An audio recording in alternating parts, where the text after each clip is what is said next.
Thank you so much for joining us today on Tech and Tequila. We're the podcast where cutting edge technology meets smooth conversation, just like your favorite drink. I'm your host, Kat Lopez Shelby, founder and CEO of Shelby Technology Solutions. So I'm here and to guide you through the latest tech innovation, industry insights, and behind the scenes stories from the digital world. Each week, we explore a fascinating intersection of technology and business, all while hopefully enjoying a glass of tequila. We strive to make the end of the day where you grab a glass of tequila and enjoy a smooth drink. You're not drinking because your tech stack is making you go, ah! So sit back, relax, and let's dive into some tech. I'm so excited. Thank you so much. We have a special guest today, Mr. Aaron, and I am so pumped to have you here. Thank you for joining me. Thanks for having me. Super excited to be here. So, Aaron, if you don't mind, for everybody out there that's listening, kind of give me a little bit of your history, like your path in the channel and how you came to be exactly where you're at right now. Yeah, so I started off a little late into my sales career. I did some football coaching before I got into the real world of business. Started out a small little agency out of Colorado, and about 5 years into it, having been in the channel, working specifically there, I went to the vendor side. And a lot of people, it's really funny. It's kind of the game of, did you start off at CBeyond, Integra, or EXO? Well, Integra is where I started off. Met some really great people there, and have kind of moved along in the progression. I went to Masergy, where I got to learn a lot because they're a great engineering company. Learned a lot about UC, CC, and have progressed through that. I actually got to work at a couple CCAS providers. And along the way, I worked at Vonage for 4 years, and I met a guy.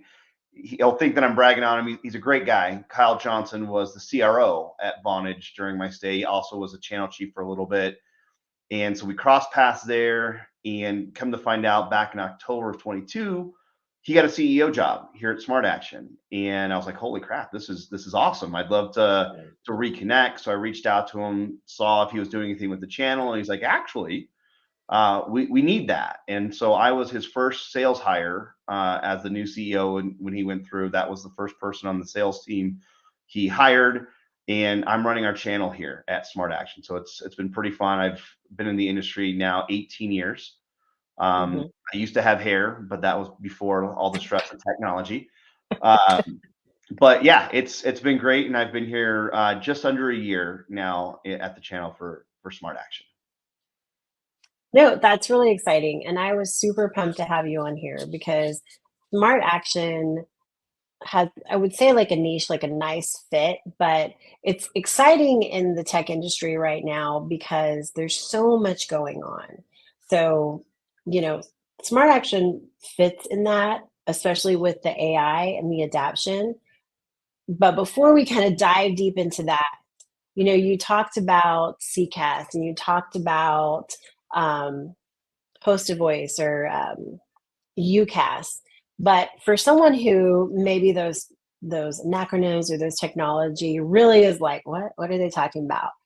It's kind of like the same thing when you look at a smart action and you see a bunch of discussion about CX, customer experience. So let's kind of dive into what that looks like in CCAS and with smart action and customer experience. 100%. So, like you said, it's a everyone's talking about AI, and when you say Mhm. AI, it can relate to multiple different things. I give the example: you ask 10 people what they think of AI, you're gonna get 10 totally different answers. Some people are gonna be, "Hey, that's what I use to, the Facebook or LinkedIn, the algorithms to give me the Mhm. content or to sell to me." You're gonna have the people that are talking about, well, in my security, it's able to detect threats. You're going to even have the people that are off to the side because I guess now is the year that the Terminator, was this is what happened, and so everyone's like, oh, it's AI, the Terminators are coming back. Mhm. But to your point, like the customer experience, you if anything doesn't make that better, it's one of those things where you really have to have. How do I make the life better? How do I make it easier to contact me, to buy from me, so that I can service that customer? And that's really where we play in there is how do I take away difficulties in buying or being able to service that customer while still being cost conscious versus saying, hey, I'm just going to hire 900 people for, I only have 900 customers, but everyone will get their individual person. That's not Mhm. cost effective. How do I make it so that they feel completely taken care of without having that huge expense? Yes. And I really like that because when we talk about, CCaaS or contact center as a service, and I want to kind of touch base on that for just 1 second.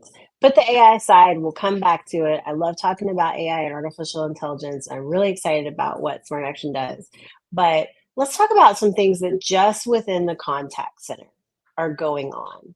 And and I want to say challenges or difficulties that they have because obviously there's the expense of it. Hiring 900 people is number one. There's the expense. It's not really feasible, Mhm. but there's also the fact is how are you going to find 900 people to hire? And what does that look like? You know, so where do you see in this contact center space like some of the distinct challenges that you guys come in and really answer for people that and really help? So I think you hit the nail on the head just starting off is finding people. The one of the top stats you run into is the attrition rate of an agent. Even if I found the 900 people, how many of them would still be there 3, 6, 9 months later? And then I have to just go and hire more.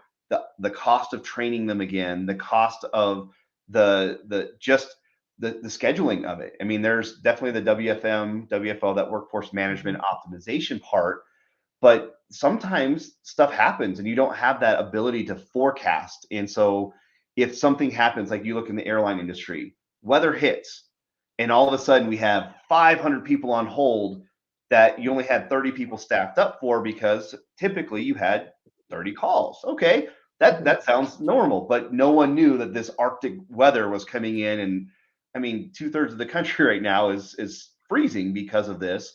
That causes chaos. How do I have that ability to manage those calls? And so that would be one place that we come in, because you don't have to have a person come in or even remote in or come in on their That's day true. off to handle.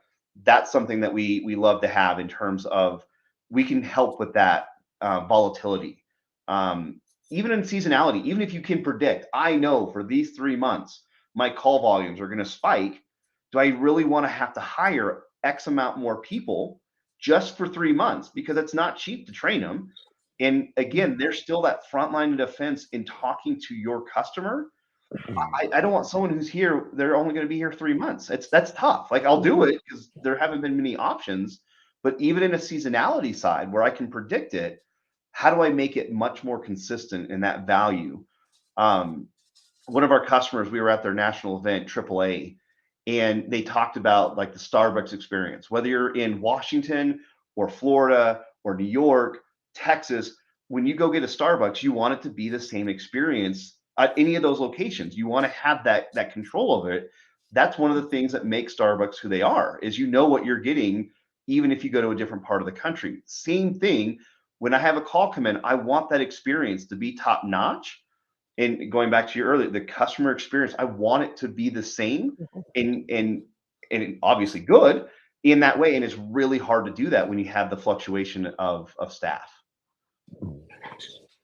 Yeah, I really think that that makes it clear as like, you want the windshield on your car to be is that, the most important thing for a lot of companies is their customer reputation, their customer experience, and having that be positive because in today's, environment, I mean, we've all seen it, whether it's, the funny haha of the go back and between like Wendy's and McDonald's, and it's like, well, our ice cream machine's not broken. But for somebody that's not a Wendy's or McDonald's, all of that feedback is, I would say the smallest word to say is like important, but it can really affect what's going on. Can you just highlight where smart action really hits the nail on the head and makes it clear for that customer experience, like with the technology? And what does that look like? Yeah, so where we fit in, we are pre anything touching an agent. So voice Mhm. is probably the most difficult channel because you want to have a conversation. No one wants to have the please can you tell me your like that that's not a good experience. So having the conversation is really where we shine. We can do other modes, SMS, chat, but those are a lot more easy because if you get an abrupt text, that's pretty standard. Like people are used to it. But in a conversation, if you have the wrong intonation, people can get upset. And then if they get Mhm. upset in a call, then that translates into further down the line and they're not as easy to work with. So we start in voice and we can do something as simple as how can I help you today? And understanding what we call intents, trying to understand what that caller is trying to accomplish. And again, that can be different across multiple different verticals. And one of the things that at Smart Action, we've been around 20 plus years, so we've been doing this for a while, is understanding here's kind of how it should look. Let's put some guardrails around it so you can't say, hey, I want to do XYZ crime.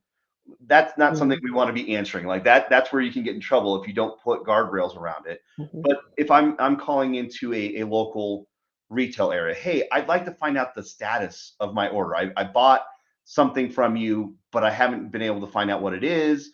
Maybe it's getting caught in my junk email, whatever the case. I just want to know the status of my order. Okay, let me see if I can help you. In the back end, we're pulling API information to understand from the system where is that Mhm. order actually happening.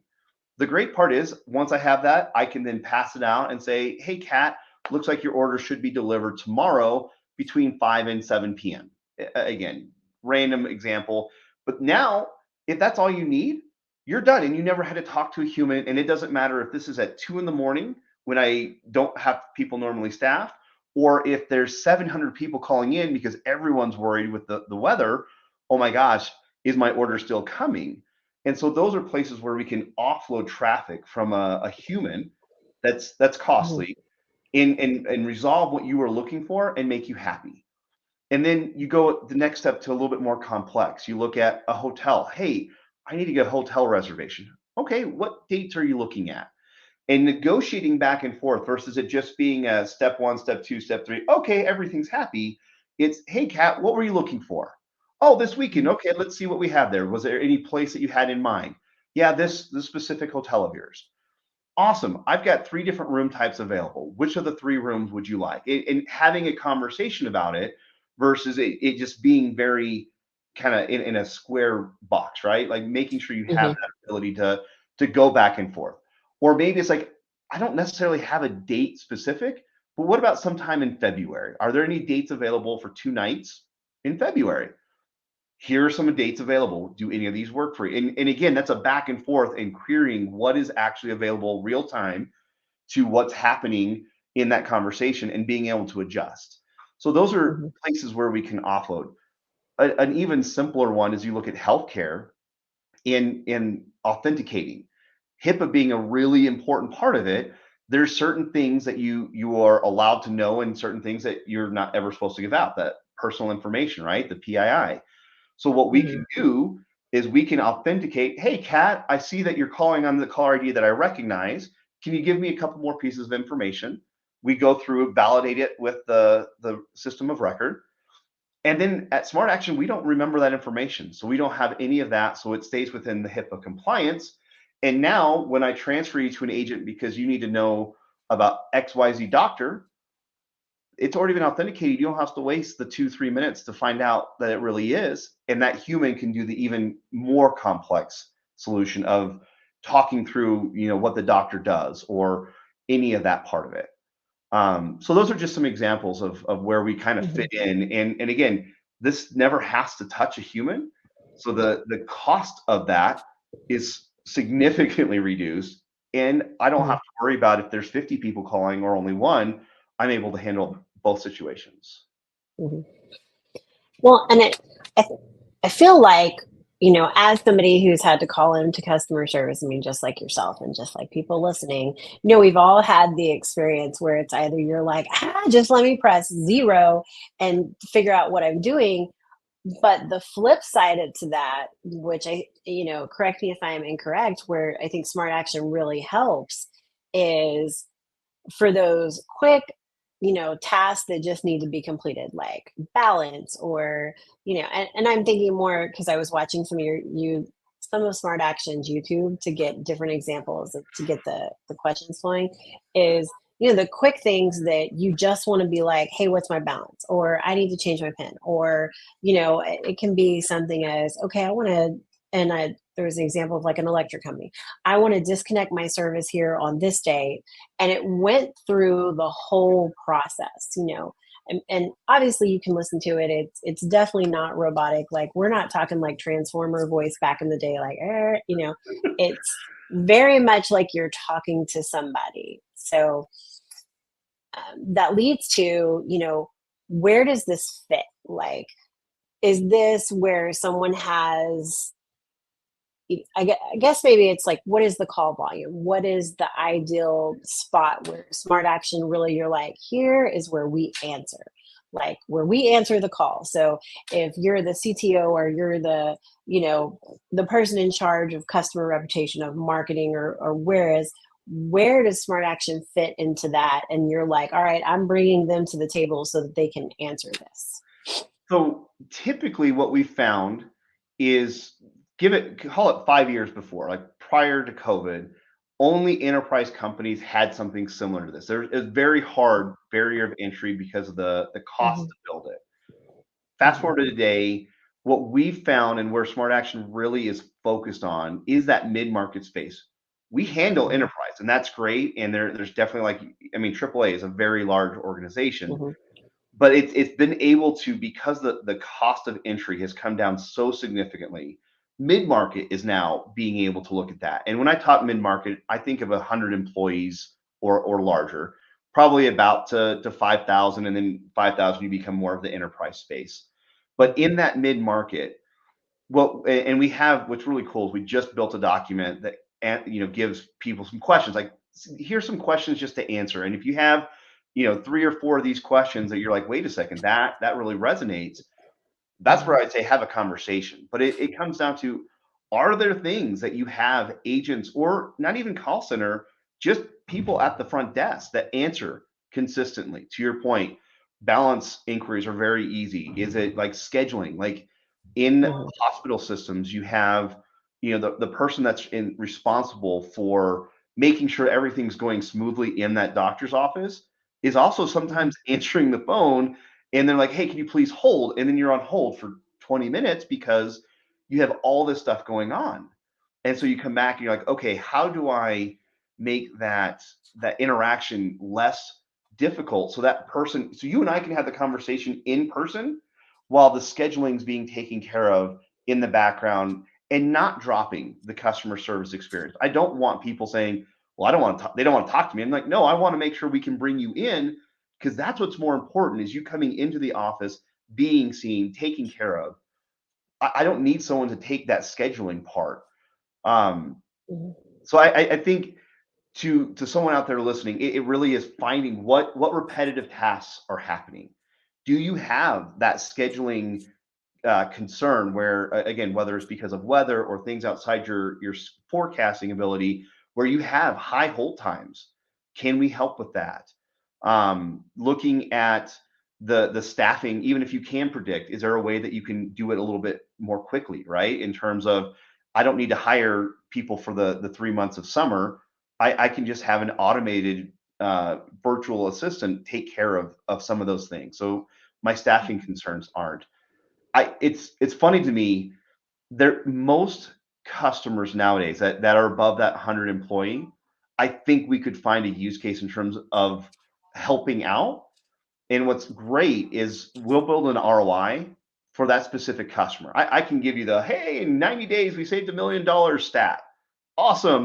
That's great. And it's real, but that doesn't happen with every customer. Let me build one specific for that customer to show you, based on how much you're paying your agent, how much time they're handling these certain situations, that we can go in there and save money right away.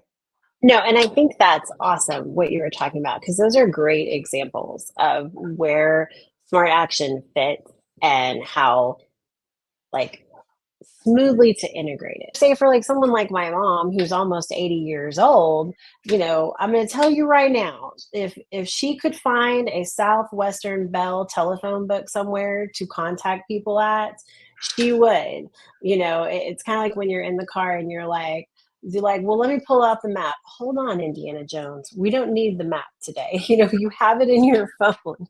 Yeah. So, um, but yeah, so you talked about the voice functionality, but where does Smart Action also fit for some of those SMS and some of those other more, let's just say, the younger generation or somebody who doesn't want to have to call in if at all possible? Oh, for sure. So the great part is if you can do it with voice via SMS and chat, is very simple because again, if you can handle the more complex side of it, I can still do scheduling via SMS, but instead of having a phone call strung up, I'm just now doing it via over SMS. So you can text me, "Hey, I'm looking for a hotel room," or "Hey, I need to the example you gave on the utility, I need to disconnect my power. I'm moving out on this day," and still have that conversation.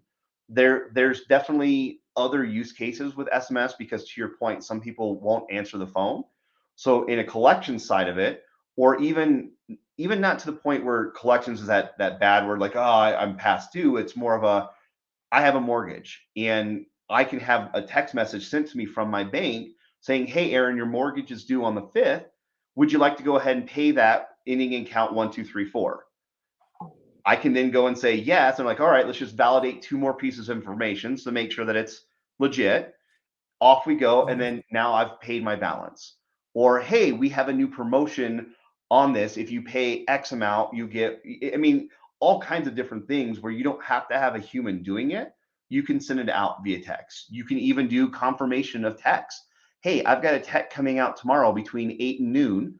Are you still going to be available? Don't forget, you have to have an 18 years or older and give that disclaimer. And then they can say, oh, crap, I can't. Can I reschedule? Now I can go in and pull in the scheduling aspect of it and say, when would you like to reschedule?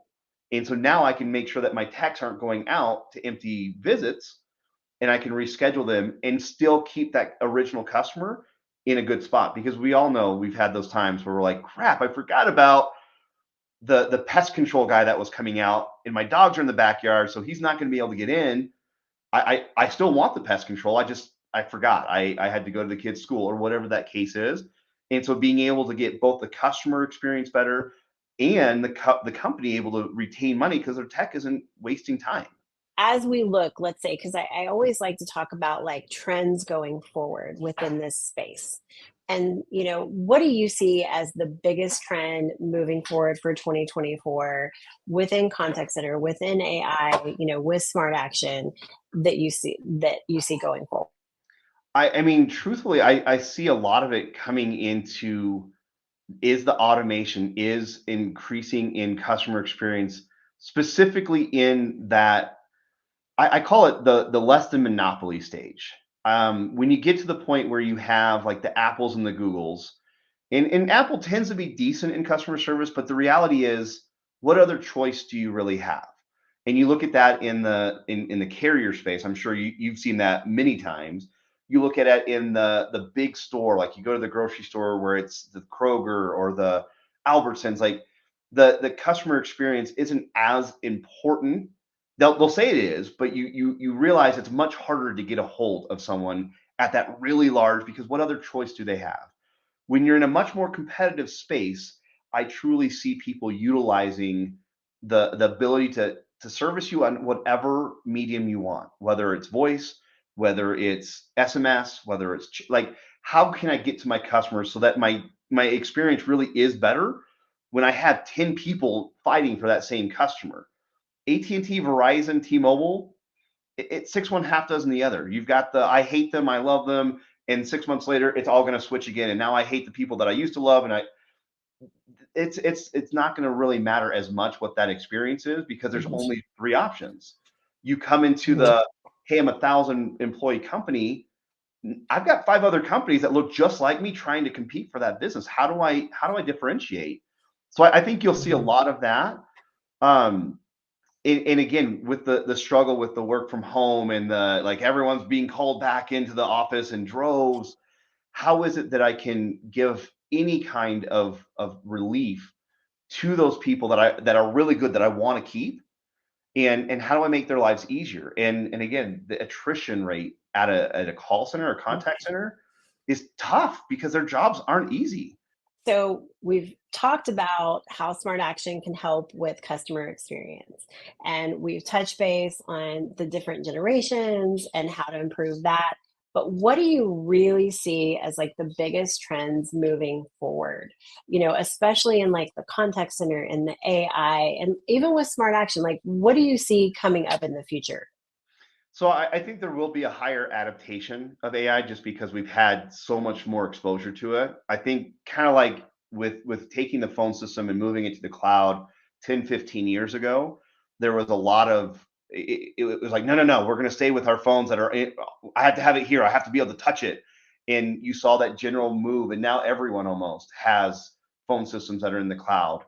I think you'll see an adaptation of that AI. I think you'll also see with that work from home, everyone being called back in, and that hey, you have to be in here at least part time. How do I offset some of that? Like I don't really like that feeling to make my employees that I want to keep happier. Like what are the things that I can do to take stuff off their plate while they're still being pulled in there? Because a great employee is hard to find, and so we want to keep those people as happy as possible. Um, and I also think that you're going to see a lot of, and this is probably ubiquitous across multiple areas, is the convergence, the merging of things. We've seen companies that go out and buy to try and make that customer experience more whole. So I think you'll continue to see that happen with a lot that's going on in the world. Well, and I think and we see that, and what I really like about Smart Action in itself is that, you know, for a company who's already gone down the path, like let's say you're a mid-sized company and they've got their CCAS provider and they've got this, you guys can layer on top of that as an aid. Whereas they're not having, because I mean, let's be honest, one of the biggest things that I run into that I know that a lot of people, when they start looking to change, run into is, it's such a pain in the donkey to switch anything. And so they're like, we're going to keep with the status quo just by default. And when you were answering the last discussion, it was, how do you differentiate yourself? And that's where I see, what's nice is that Smart Action is not like we have to recreate the entire will. It's like, let's look at the will you have, and let's kind of see how we can, embed and fix. Where do you see, as somebody who's looking at going this route, what are the questions they need to ask themselves, or what are the things they need to think about as they start that journey? So I mean, it truly is the technology is as a force multiplier. So you have to look at your processes, right? What are the things that we are doing well as a company that make our customers happy and employees? And what are the things that we need to improve upon? And then to your point, instead of saying, hey, toss the baby out with the bathwater, we got to get start all over. Let's go in and say, okay, we have really long hold times because we can't get enough agents, or whatever the reason. How do we help that? What is it, something that, like, our people are good and when they're talking to them it's awesome, but I just can't get enough people? That's where we would say, come in. What are some things that we can take off people's plates so that then they're able to be freed up for other items? It's looking at the, hey, at the end of the day, it's very repetitive. We do the same three things over and over and over again, and we just have burnout because people they're not built to be just like a yes, yes, no, yes, no. Like you have to have more like spice of life, right? Like that's something that we can go and look. Let's take some of that off so that they're able to be more focused on things that are a little bit more different, more complex, unique. Mhm. Um, and just looking at in terms of the scope of, do you have a different type of buyer coming in? Where maybe traditionally you've had so much come in through SMS and chat because you were hyper focused on the younger generation, but now it's starting to get attract, people are coming in from older generations and they're wanting to be able to talk. Or maybe they're very frustrated because you do have just kind of a yes no scenario with that SMS. You want to have a Mhm. more open conversation and expand that, but you don't want to pay for hiring that much more people in. And that goes all back to the ROI, right? Like the Mhm. value that you get is great, but almost every customer we talk to, we find an ROI because of how expensive it is for that human capital. And then you layer on, oh, by the way, I can make this better for customer or employee. Let's continue this conversation. Let's find other areas that we can Mhm. and do it. And to your point, don't be so scared that you're like, oh my gosh, I have to change everything. Let's just look at one use case to start. So once you've had that, you've identified that one, go to the next item, find item two, but you take it at the smaller steps versus trying to change everything, because humans in general, they tend to push against change, even if it's for the good. We tend to say, Mhm. hey, I want slow down a little bit. So if you take it in those small incremental steps, you can find out that you'll be able to get a much bigger result. And the last thing I always talk about this is you've got the foundation, whether it's a UC, CC provider, cloud, on premise, that's foundational. That's great. But how can we then go and layer on top? You want best of breed, because Mhm. all these other providers like, hey, I can do it too. You've got plenty in there. But if it's your first interaction with either an existing customer or a potential customer, do you want it to be it's good enough, or do you want the best experience that you can have? And that's really where we talk about, like, whatever's underneath, awesome, great. We're not asking you to change. If you want to, we can work with you on that as well. But we want to really focus on how do we make that interaction with your potential or existing customer the best it can be before it gets to the when it gets to the foundation. And that's kind of the crux of it. Yeah, I really like that. You know, we could continue talking about AI and customer experience and forever and ever. But if there are three big things that you want everyone to take away from this and be like, you know, here's when Smart Action answers it, here's how they fit, what would those things be? So number one thing is, if you're in a space where that customer experience is really important, again, talking that mid market is probably most important. In you're realizing that there's places that you can improve. I would Mhm. say number one, that would be a great place to come talk to us. Mhm. Number two, you've got a great customer experience. Everything's moving well, but you realize that there are things that we can improve on. You've got the process in place. Let's use the technology to then amplify it. That would be number two. Mhm. And then number three is ensure that you're doing it in the right manner. Throwing technology at something, and you've seen this probably more than anyone else, right? Like, just throwing a technology at something is not going to be the solve. You have to have the right Mhm. technology at the right situation to get the right outcome. And so that would be Mhm. where I say really dive into that and utilize someone like yourself to truly understand how will this impact it, versus being the person, I bought the software, oh, it's great, I don't know what to do with it, but I bought it, Mhm. so we should be better. Like that's really where you have to have that, let's make sure that it's being implemented and not just Mhm. bought. And that's really the core of the relationship that we have with a partner like you, Kat, is we want to come together and help the customer versus just, hey, I got a sale, on to the next one. We will not deploy and Mhm. depart. And that's very important, especially in this technology. Mhm. Well, and for me personally, that's one of the things when, I bring someone to the table and, I mean, if you know kind of like the mission of like how Shelby Tech feels and what is really important to us is we want to make sure that kind of what you're saying is that it's not like, okay, we're done, psh, we're out, peace. Now we're not here anymore. We want to make sure that, all right, so we've got it going, we're good, that there's like some periodics checkout that you're having, for lack of a better term, they're getting good customer experience on the other side of that. And, and I can tell you as someone, and I won't name names, but someone who's been on the phone with customer service, for multiple hours, like, that is so important to have that aspect of any solution. So I really appreciate that with you guys. I would be remiss if I didn't take a moment, because this is Tech and Tequila, to talk about what is like your favorite tequila or what is your favorite tequila drink? So It's ironic. I live in New Mexico, so tequila is everywhere. But where I've got my most favorite drink is in a SoCal restaurant in Newport Beach, Javier's. They've got a few locations, but Newport Beach is the place where I really, their margarita, and I mean, we used to get pictures of it, just in that phenomenal, like the most smooth, real lime, like that has to be my favorite. And you know what? There's nothing wrong with like a good margarita. So first and foremost, I want to thank you, Erin, for being on. We'll definitely have follow up in the show notes so that we can make sure that we stay in touch. The information's out there, and if people want to get in contact, we can make that happen. And I just want to thank you so much. I look forward to working with you more in the future and everything that Smart Action has going for them. And you know what? I want to thank you for being on today. And we're good. Cheers to another episode of Tech and Tequila.